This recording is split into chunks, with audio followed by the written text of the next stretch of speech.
వర్షాకాలంతో పాటు మన చుట్టాలు కూడా వచ్చేస్తారు కదండీ!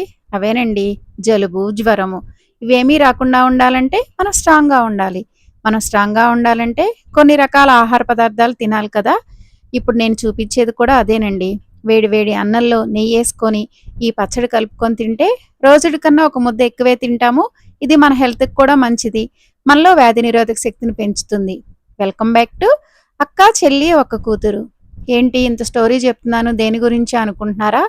పచ్చడి తింటం ఆరోగ్యానికి మంచిది కాదు. పచ్చడి గురించి ఏంటి ఇంత బిల్డప్ ఇస్తున్నారు అనుకుంటున్నారా? ఏమీ లేదండి. అదే మునగాకు పచ్చడి. ఇది తినడం వల్ల మనకి చాలా మంచిది. అది ఎలా చేసుకోవాలో చూద్దామా? ముందు ఈ మునగాకును కోసుకొని శుభ్రంగా ఇలా కడుక్కోవాలండి. కడుక్కున్న మునగాకుని మనము ఏదన్నా వడబుట్టలో కానీ, లేకపోతే ఏదైనా క్లాత్ మీద కానీ ఆరబెట్టుకోవాలి. అలా ఆరబెట్టుకున్న మునగాకుతో పచ్చడి చేసుకుందామా? దానికోసం స్టవ్ వెలిగించుకొని బాండీ పెట్టుకొని కొంచెం ఆయిల్ వేసుకొని ఆయిల్ కొంచెం వేడయ్యాక ఇక్కడ నేను 2 స్పూన్ల పచ్చిశనగపప్పు, 2 స్పూన్ల మినపప్పు, గుండు మినపప్పు వేస్తున్నాను. మీ దగ్గర మామూలు మినపప్పు ఉన్నా వేసుకోవచ్చు. దాంతోపాటు 1 స్పూన్ ధనియాలు, 1 స్పూను జీలకర్ర వేసి మంచిగా ఫ్రై చేసుకుంటున్నాను అనమాట. ఇవన్నీ వేసుకోవడం వల్ల పచ్చడి కమ్మగా ఉంటుందండి.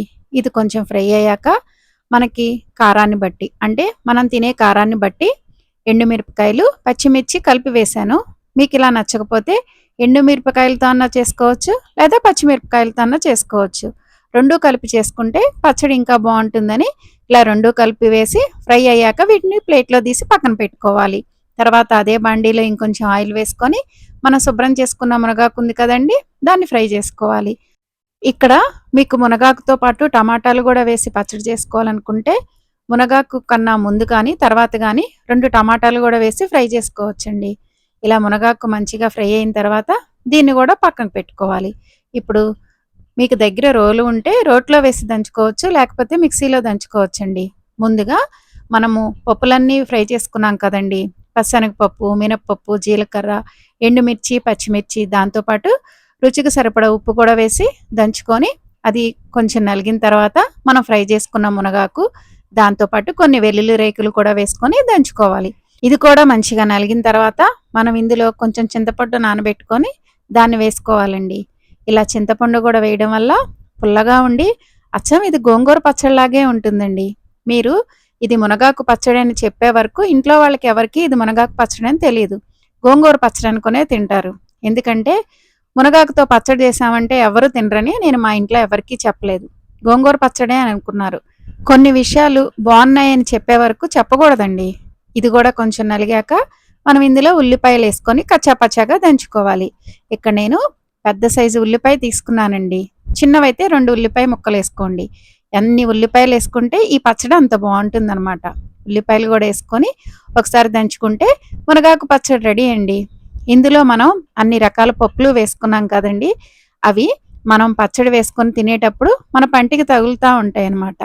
మీకు అలా తగలడం నచ్చదనుకోండి, పచ్చడిని రుబ్బుకునేటప్పుడు అంటే దంచుకునేటప్పుడే పప్పులు బాగా మెత్తగా అయ్యే వరకు దంచుకోండి. మాకు అలా నోటికి తగిలితే ఇష్టం అని మేము కచ్చాపచ్చాగా దంచుకున్నాం అనమాట.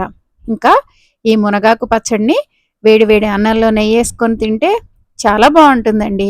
మన హెల్త్కి కూడా చాలా మంచిది కదా. మునగాకు తినటం వల్ల మన చర్మము, జుట్టు ఆరోగ్యంగా ఉంటాయి. అంతేకాదండి, మన జీర్ణక్రియను కూడా మెరుగుపరుస్తుంది. ఈ వర్షాకాలంలో ఏదో ఒక రూపంలో ఈ మునగాకును తినడం వల్ల మన ఆరోగ్యానికి చాలా మంచిదండి. మామూలుగా కూర చేసినా, పప్పులో వేసినా పెద్దగా ఇష్టపడరు కానీ మనం పచ్చళ్ళు చేసి నెయ్యేసి పెడితే పిల్లలు ఇష్టంగా తింటారు కదండి. అందుకే ఇలా ట్రై చేశానన్నమాట. మీరు ఒకసారి ఈ మునగాకు పచ్చడి చేసి ఎలా ఉందో కామెంట్ చేయండి. తప్పకుండా ట్రై చేయండి. మా వీడియోస్ నచ్చితే లైక్ చేసి మా ఛానల్ని సబ్స్క్రైబ్ చేసుకోండి. Thanks for watching.